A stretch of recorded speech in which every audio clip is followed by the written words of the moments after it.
The Bassmaster Elites are at Lake Tenkiller this week, and if you haven't been watching, some crazy stuff has been happening, and I wanted to share with you guys something I just took away from this event that I've always known in bass fishing, but for some reason this just really made it click. So if you were watching this event, Andrew Loberg was leading, and early in the morning yesterday, he hooked a fish on a particular point that was roughly about 4 pounds. He was fighting it, about halfway back to the boat, the fish comes off. He shakes it off, it's no big deal, he continues on with his day. Well, later, Chris Johnson comes through fishing the same exact stretch of bank, and wanted you to know it, this happens. Okay, this was like 20 minutes ago. So 2 hours and 23 minutes later, Chris Johnson, the exact same stretch.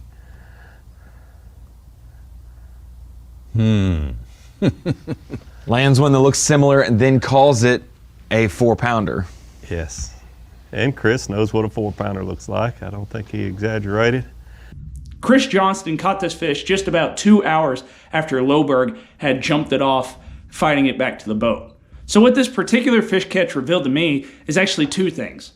One is that obviously timing is everything when it comes to bass fishing. Right place, right time, and magic happens. The second thing it revealed to me is that there's multiple right times throughout the day to be fishing an area.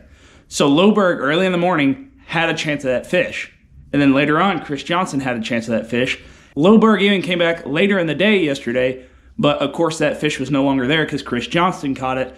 But who knows, if Chris Johnson wanted to fish that stretch, maybe Loberg could have pulled back in there 4 hours later and caught that fish. It would have been really interesting to see.